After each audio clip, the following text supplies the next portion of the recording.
What's going on, everyone? The topic of today's video is cautionary tales. Now, I believe that every human, every person that's drawing breath in this world is a cautionary tale. We're supposed to learn from everybody, right? But with the advent of social media and things like that, over the years, people have a tendency to put things that they don't really need to share on social media. Now, some people need to talk about their experience with divorce and child support, insecurities and things like that, because that's how we all learn. But when is it enough? When do you decide, you know what, I'm going to keep this to myself, I don't want to embarrass myself, or I don't want to embarrass anybody else? Excuse me. Because like me, take me for example, I get embarrassed easily. And I damn sure don't want to embarrass myself by putting out something that can make me look, weak, or admit certain faults about myself and all that. But I need to do it because it could be other people that could watch this and go, hey, you know what? I'm going to learn from that guy, right? But I brought that up because I want to bring this up. Some things don't need to be shared. And like I said earlier, but talking about social media, it's been around for a long time. It's nothing new. But I think people post certain things so they can get likes and attention. And that's not new either. I'm not breaking new ground by saying that. There's a video I want you to watch. There's a video I want you to watch. I think that I should have got the title of the video right before I recorded. I seen it a couple months ago. The title of the video, I believe, is called "Little Girl Wakes Up in the Hospital and Asks if She's in Heaven." In this video, there is a little girl in a hospital bed. Her daddy is laying on top of her, being comforting, loving her, giving her kisses and stuff like that. I think her grandmother is there, obviously a nurse, and the mama is doing what I'm doing. She's recording this, right? And I thought it was the weirdest thing ever. Now you might think, well, what's weird about that? The little girl was crying, and I guess she was in some kind of pain. And she was confused and didn't know where she was. And I say maybe the girl was, she had to be no more than 6 or 7. Maybe she was in first grade. Hell, she might not even been in school. I don't know. So what's wrong with that? Well, I'll tell you what's wrong with it. Me, I was born in 95. So by the time I was 6, let's say she was 6. When I was 6, it was 2001. What I'm recording on, we didn't have these. We had phones, but we didn't have them like this. A camera was a standalone thing. I mean, it still is a standalone thing, but you would have to go and buy a camera. You couldn't buy a phone and say, hey, I have a camera on this phone. Now I'm trying to imagine me being 6, 7 years old and my mama recording me on a camcorder. There's a bug on my phone. Sorry about that. While I'm writhing in pain or whatever and confused, I don't know where I am, my mom was recording me. Once she got finished recording, who was she going to show that to? First, she would have to make tapes. Then she would have to advertise, hey, you want to see a tape of my son in the hospital, not knowing what the hell going on, waking up and asking, Mom, am I in heaven? And all this mess. But because you could do that so easily from your phone, it's nothing. you can just upload it, or you can record it. You can record it, and with the push of a button, it could go to so many different. It can go to your Facebook, it can go to your Instagram, it can go to YouTube, and that's probably, if I had to guess, that's probably that family's. That's probably the most. That probably was the most, and probably will always be the most attention that they'll ever will get on social media, thanks to their daughter. Now, in that video, there's nothing to be learned from it.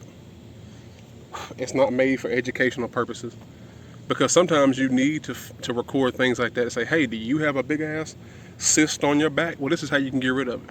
But that right there was nothing educational about that.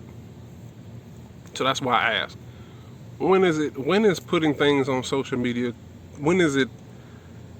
how do you determine what you do and don't post? And why are we so obsessed with things like that?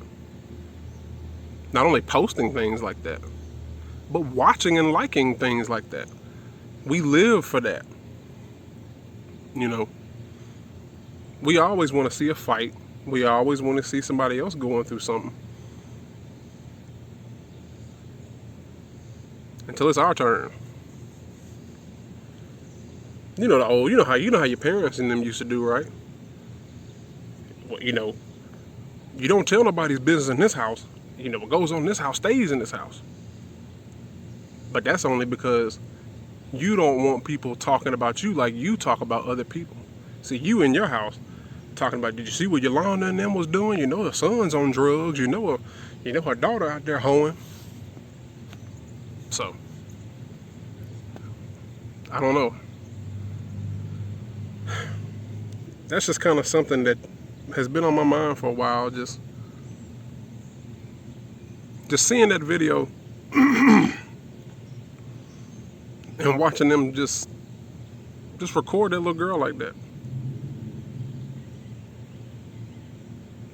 You would think you'd be more focused on how she was doing. I don't know. So now I want to go back to my original point, talking about us as being cautionary tales. I like where the internet and stuff is. I like the fact that we can go on a message board, or we can go on a forum and find out things and say, hey, has anybody ever dealt with this? And Yahoo Answers, Reddit, whatever you want to. Well, Yahoo Answers ain't around no more, but Reddit and things like that. And you can find out what you need to know. And you can keep your anonymity unless you have your name and your profile picture. And that's cool.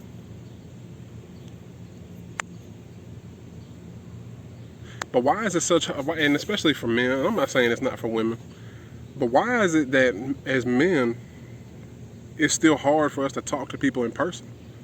Because I don't know about you, I love looking things up online.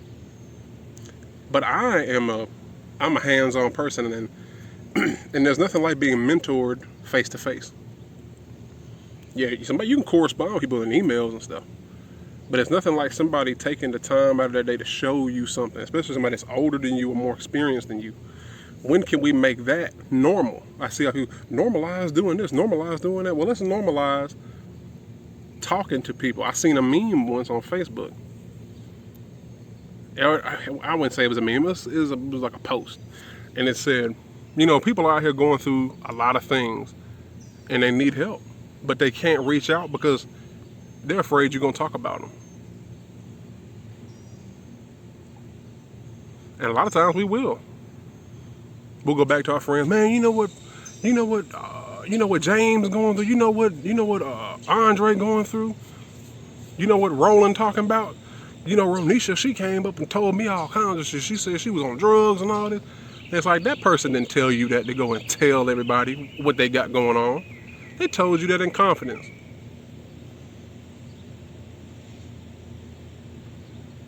So let's if you're watching this video, let's start And I know it's strange because you don't want to tell everybody, because everybody don't need to know your business. But we all have to confide in somebody.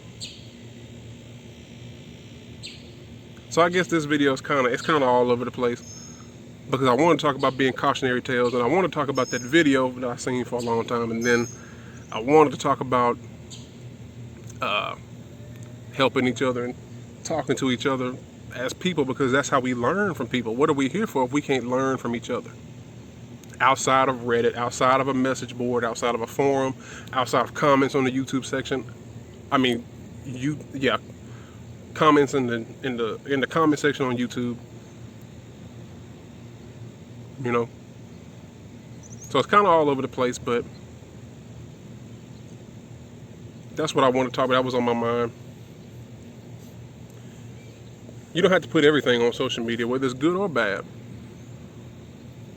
And if somebody tells you something in confidence, they're not telling you to go and run and tell somebody. You know? Let's just learn from each other. Let's get back to let's get towards. I don't know if we ever really did. I guess we did back in the day. We ain't had no choice. But let's get back to helping people and helping people work through these issues. There's flies and shit all over the place. Because at the end of all this, that's all we have is each other. And it don't matter, you're black, white, half black, whatever, Chinese, Japanese. We all people. We all in this world. None of us asked to come here. So that's on my mind. That was on my mind. Let me know what you think. Peace.